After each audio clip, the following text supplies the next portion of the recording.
Hello ಪ್ರಿಯ ವೀಕ್ಷಕರೇ, welcome to my channel. ನೀವೇನು ನಮ್ಮ ಚಾನಲ್ನ ಸಬ್ಸ್ಕ್ರೈಬ್ ಮಾಡಿಲ್ಲ ಅಂದರೆ ದಯವಿಟ್ಟು ಸಬ್ಸ್ಕ್ರೈಬ್ ಮಾಡ್ಕೊಳ್ಳಿ. ಹಾಗೆ ನಮ್ಮ ವಿಡಿಯೋನ ಲೈಕ್ ಮಾಡಿ, ಶೇರ್ ಮಾಡಿ, ಸಬ್ಸ್ಕ್ರೈಬ್ ಮಾಡೋದು ಮರಿಬೇಡಿ. ಹಾಗೂ ವಿಡಿಯೋನ ಸ್ಕಿಪ್ ಮಾಡದೆ ಪೂರ್ತಿ ನೋಡಿ. ಹಾಗಿದ್ರೆ ಬನ್ನಿ ಇವತ್ತಿನ ವಿಡಿಯೋ ಶುರು ಮಾಡೋಣ. ಇವತ್ತಿನ special recipe KFC oats chicken.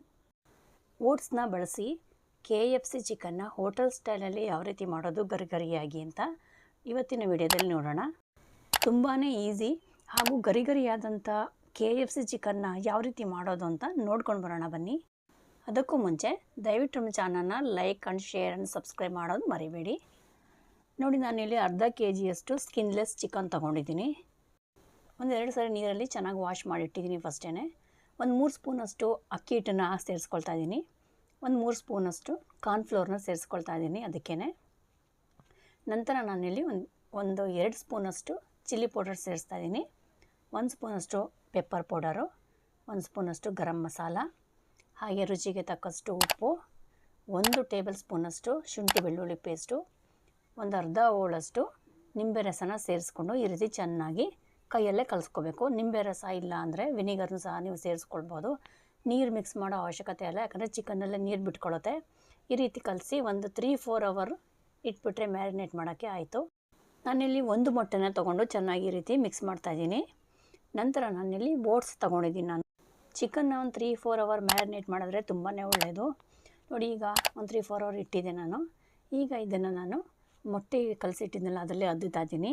ಇದರಲ್ಲಿ 1-2 ಸರಿ ಈ ಥರ ಡಿಪ್ ಮಾಡಿ ನಂತರ ನಾನು ಓಟ್ಸ್ ಇದೆಯಲ್ಲ, ಓಟ್ಸಲ್ಲಿ ಚೆನ್ನಾಗಿ ಡಿಪ್ ಮಾಡಬೇಕು. ಎಲ್ಲ ಅದಕ್ಕೆ ಚೆನ್ನಾಗಿ ಪ್ರೆಸ್ ಮಾಡಬೇಕು, ಎಲ್ಲ ಫುಲ್ ಅಂಟಬೇಕು. ರೆಡ್ ಕಲರ್ ಎಲ್ಲೂ ಕಾಣಬಾರ್ದು. ಆ ರೀತಿ ಚೆನ್ನಾಗಿ ಈ ರೀತಿ ಡಿಪ್ ಮಾಡಬೇಕು. ಇದೆಲ್ಲನೂ ಈ ರೀತಿ ಡಿಪ್ ಮಾಡಿ ಎಲ್ಲನೂ ಒಂದು ಕಡೆ ಇಟ್ಕೊಳ್ತೀನಿ. ಫಸ್ಟಿಗೆ ನಾನು ನೋಡಿ ಎಲ್ಲನೂ ಈ ರೀತಿ ಫಸ್ಟ್ ರೆಡಿ ಮಾಡಿ ಇಟ್ಕೊತಾ ಇದ್ದೀನಿ. ಓಟ್ಸಲ್ಲಿ ಡಿಪ್ ಮಾಡಿ ಎಣ್ಣೆಯಲ್ಲಿ ಕರಿಯೋದ್ರಿಂದ ತುಂಬಾ ಟೇಸ್ಟಿಯಾಗಿರುತ್ತೆ ಹಾಗೂ ಕ್ರಿಸ್ಪಿಯಾಗಿರುತ್ತೆ. ಹೋಟೆಲ್ ಥರನೇ ಇರುತ್ತೆ.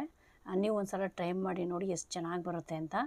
ನೋಡಿ, ಈ ರೀತಿ ಎಲ್ಲನೂ ಚೆನ್ನಾಗಿ ಅದಕ್ಕೆ ಪ್ರೆಸ್ ಮಾಡಬೇಕು. ಮುಂಚೆ ನಾನು ಎಣ್ಣೆನ ಬಿಸಿ ಮಾಡೋಕ್ಕೆ ಇಟ್ಟಿದ್ದೆ. ನಾನು ಹೈ ಫ್ಲೇಮಲ್ಲಿ ಇಡಬಾರ್ದು, ಲೋ ಫ್ಲೇಮಲ್ಲಿ ಇಟ್ಟು ಬೇಯಿಸಬೇಕು ಇದನ್ನು. ಯಾಕಂದರೆ ಹೈ ಫ್ಲೇಮಲ್ಲಿ ಇಟ್ಟರೆ ಒಳಗಡೆ ಎಲ್ಲ ಬೆಂದಿರಲ್ಲ, ಹಸಿ ಹಸಿ ಹಾಗೇ ಇರುತ್ತೆ. ಲೋ ಫ್ಲೇಮಲ್ಲಿ ಇಟ್ಕೊಂಡ್ರೆ ನಮಗೆ ಚೆನ್ನಾಗಿ ಚಿಕನ್ ಬೇಯುತ್ತೆ. ಸ್ವಲ್ಪ ಕಲರ್ ಚೇಂಜ್ ಆಗುತ್ತೆ ಅಂದಾಗ ನಾವು ಸ್ವಲ್ಪ ಉಲ್ಟಾ ತಿರುಗಿಸಿ ಈ ರೀತಿ ಬೇಯಿಸ್ಕೋಬೇಕಾಗತ್ತೆ. ತುಂಬಾ ಟೇಸ್ಟಿಯಾಗಿರುತ್ತೆ. ವೀಕ್ಷಕರೇ, ಒಂದು ಸಲ ನೀವು ಟ್ರೈ ಮಾಡಿ ನೋಡಿ. ಓಟ್ಸಲ್ಲಿ KFC ಚಿಕನ್ ಎಷ್ಟು ಚೆನ್ನಾಗಿ ಕ್ರಿಸ್ಪಿಯಾಗಿ ಬರುತ್ತೆ ಅಂತಂದರೆ ಪದೇ ಪದೇ ಇದನ್ನೇ ಮಾಡ್ಕೊಂಡು ತಿಂತಾರೆ, ಅಷ್ಟೊಂದು ಟೇಸ್ಟಿಯಾಗಿರುತ್ತೆ. ಈ ರೆಸಿಪಿ ಅಂತೂ ತುಂಬಾ ಈಸಿಯಾದಂಥ ರೆಸಿಪಿ. ಹೊರಗಡೆ 1-2 ದುಡ್ಡು ಕೊಟ್ಟು ತಿನ್ನುವ ಬದಲು ಮನೆಯಲ್ಲೇ ಮಾಡ್ಕೊಂಡು ತಿಂತಾಯಿದ್ರೆ ಹೆಲ್ತಿಯಾಗೂ ಇರುತ್ತೆ ಹಾಗೂ ಟೇಸ್ಟಿಯಾಗೂ ಇರುತ್ತೆ. ನೋಡ್ತಾ ಇದ್ದೀರಲ್ಲ ಎಷ್ಟು ಚೆನ್ನಾಗಿ ಕಾಣಿಸ್ತಾ ಇದೆ ಅಂತ. ಇದನ್ನು ಸಾಸ್ ಜೊತೆನೇ ತಿನ್ನಬೇಕು, ತುಂಬಾ ಚೆನ್ನಾಗಿರುತ್ತೆ. ಆವಾಗ ಟೊಮೊಟೊ ಕೆಚಪ್ ಅಥವಾ ಸಾಸ್ ಜೊತೆ ಡಿಪ್ ಮಾಡಿಕೊಂಡು ತಿಂತಾಯಿದ್ರೆ ಒಂದು ತಿನ್ನೋರು 4 ತಿಂತಾರೆ, ಅಷ್ಟೊಂದು ಟೇಸ್ಟಿಯಾಗಿರುತ್ತೆ ಈ KFC ಓಟ್ಸ್ ಚಿಕನ್. ನೀವು ಒಂದು ಸಲ ಟ್ರೈ ಮಾಡಿ ನೋಡಿ ಹೇಗಿರುತ್ತೆ ಅಂತ. ನೋಡಿದ್ರಲ್ಲ ವೀಕ್ಷಕರೇ, KFC ಓಟ್ಸ್ ಚಿಕನ್ನ ಮನೆಯಲ್ಲಿ ಈಸಿಯಾಗಿ ಯಾವ ರೀತಿ ಮಾಡೋದು ಅಂತ. ಈ ವಿಡಿಯೋ ಏನಾದರೂ ನಿಮಗೆ ಇಷ್ಟ ಆಗಿದೆ ಅಂದರೆ ದಯವಿಟ್ಟು ಒಂದು ಲೈಕ್ ಮಾಡಿ, ಹಾಗೆ ನಿಮ್ಮ ಫ್ಯಾಮಿಲಿ ಫ್ರೆಂಡ್ಸ್ಗೆಲ್ಲ ಶೇರ್ ಮಾಡೋದು ಮರಿಬೇಡಿ.